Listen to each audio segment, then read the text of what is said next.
Now, as we see those vaccinations continue across the province, there are growing calls to enter step 2 of the reopening plan a little bit early. But while some public health units like Toronto showing positive results, there are multiple areas overrun by that Delta variant, as mentioned. Ryan Imgrund, COVID-19 biostatistician, I'm going to get it right, Ryan, one of these days, every time, joins us now, and we're going to break down those numbers. Good morning to you, Ryan.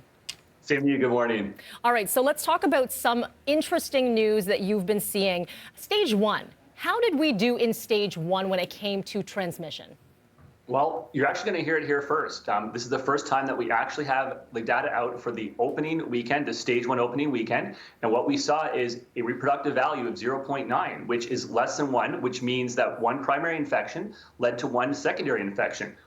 What does this mean? It means that even though we opened here in Ontario, what we saw the stage 1 opening weekend is that cases still dropped despite being in stage 1. So this is fantastic news. This is probably better than a lot of people expected, and it means that we could certainly move up to stage 2. Maybe in a week's time, maybe in 2 weeks' time, but we certainly have the numbers to show we did not increase when we had stage 1 here in Ontario. That is huge news. I know a lot of the argument for not reopening early was, well, we don't want to take a step backward. But when we see your numbers, that we did okay considering, and obviously it's a little bit different. We've got vaccinations in play, and that is making a difference. That's for sure. Let's talk about vaccinations and what you're seeing with the population that has been vaccinated. Yes, what we're seeing is that the cases are dropping significantly, but not just cases dropping. We're also seeing hospitalizations go down too, and that's a really, really big thing about the vaccinations. Even if you get 1 dose, you have a lower chance of being hospitalized if you get COVID-19. We obviously want people fully vaccinated, but we're seeing here in Ontario that single dose is bringing us now to a situation where we're seeing cases drop significantly. And I'll be honest, as long as you see healthcare numbers go down, hospitalizations go down, that's a really, really good sign. But we're also seeing cases go down here in Ontario too. So it's really, really good news on the vaccine front. The one thing that we are keeping an eye on is where the Delta variant is dominant. Well, it is across the province, but there are various hotspots. Toronto now no longer leading case counts. Where are you watching, and what are you watching? Yeah, so definitely Porcupine, Northern Ontario, Waterloo, and then possibly North Bay too. Those seem to be the only 3 areas where we're seeing cases slightly uptick.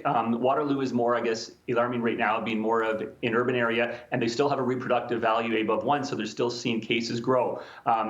North Bay, I'm starting to watch. Their cases are certainly getting up there, and Porcupine though is finally good news. They're finally seeing cases drop, so it's a good situation for there. But there's really only 3 of 34 public health units in all of Ontario, which are alarming right now, which is fantastic news that we only have 3 hotspots here in Ontario. Yeah, and I know we have some of the graphics to support this. I don't know if our control room can pull up some of the health units graphics here just to show what you have been looking at. There we go. It might be a little bit difficult to see if you have a smaller screen, but what can you show us kind of a quick snapshot? What are we looking at when it comes to these colors here?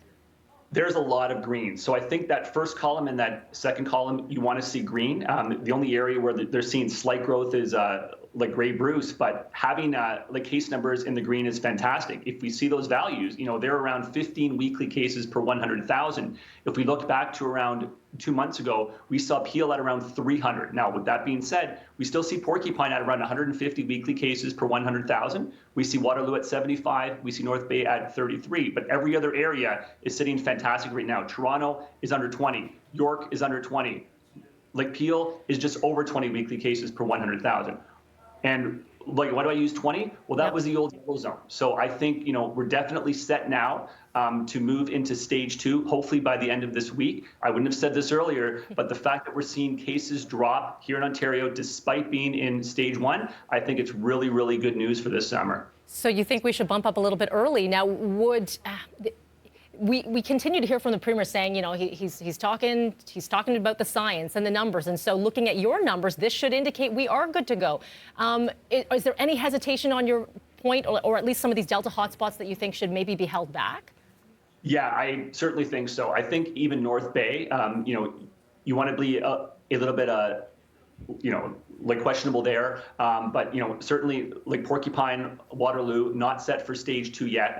They should remain in stage 1 until they get their cases, at around like 20 weekly cases, which may be another 2 or 3 weeks. But certainly the other 33 public health units here in Ontario are certainly set for stage 2. And as I said, I would not have said that before this morning because we wanted to wait, see the impact of stage 1. But now we're seeing the impact and we're seeing cases drop. This is really, really good news. Love this news and so happy that you could share it first here with us on Breakfast Television. Ryan Imgrund, COVID-19 Biostatistician. I'm going to say that over and over and over so I don't mess it up. Ryan, always appreciate the time. Thank you.